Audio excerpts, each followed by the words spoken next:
塞，这是城堡吗？这里还有个龙呢，看起来好像迷宫啊。这里还有个奇怪的僵尸呢，这是什么？欢迎来到3D 迷宫和移动迷宫大作战。今天的3D 迷宫是植物大战僵尸迷宫，要让僵尸顺利走到终点才算胜利。移动迷宫更难哦，要让王子穿过重重障碍，还要打败小飞龙，进入城堡迎接公主，才算完成任务。完成关卡最多的人即为获胜，并且奖励1万元。赶紧开始吧！植物大战僵尸迷宫，玩这么刺激的吗？那我要先来挑战这个迷宫。这个公主僵尸要去这个终点城堡度假啦，沿路还要找到地图里的6个小蘑菇呢。我已经在起点处发现了一个啦，咱们赶紧让公主过桥吧。走，上个楼梯。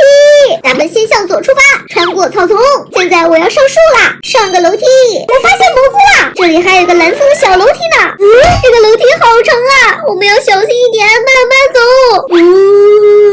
奇怪，怎么又下去了呢？我又发现蘑菇啦！小可爱们，你们说小鹿我这次能不能走到终点啊？有炸弹，小心一点，躲过它。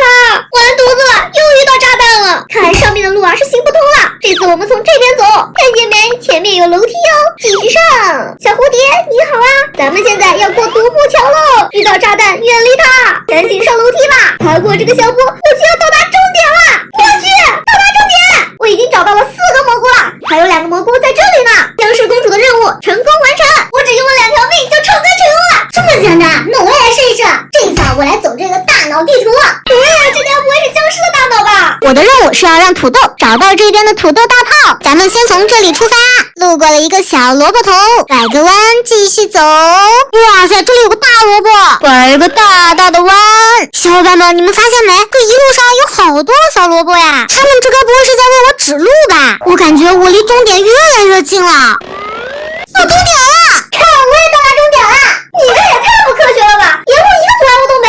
看来这个僵尸迷宫啊太简单了，那我们赶紧来挑战这个移动迷宫吧。这个移动迷宫啊看起来就超复杂，这关我的王子要先打败小飞龙才能拯救城堡上的公主。咱们先从起点出发去找恶龙喽。我走，前方竟然畅通无阻已经离恶龙越来越近啦。已经找到它啦。一番争斗以后，恶龙被我打败啦。恶龙消失以后，这条路就畅通了，我离城堡越来越近喽。公主我来啦，王子可以接公主回家喽。没想到移动迷宫也很简单不可能吧？那我也来试试。这次迷宫的布局又有一点不一样了，咱们先让王子靠近恶龙。这里怎么堵起来了？应该走这边才对，这样就离恶龙越来越远了呀。这是怎么回事啊？恶龙挡住我的去路了，现在我要打败它。恶龙移除以后，这条路就畅通无阻啦，可以继续向前走了。可是为什么我离城堡越来越远了？这是哪呀？怎么走不出去了？为什么我都已经打败恶龙了，还是到不了城堡呀？笨蛋，那是因为你的路线走错了呀。除了这条路，还有其他路可以走吗？你要是不会，还是教给我吧。看我重新出发，我们要迅速的找到恶龙。走，稍微绕个大弯，马上我就能找到恶龙了。我已经发现恶龙，把恶龙移走。怎么样？前面不就有路了吗？感觉我离城堡越来越近了。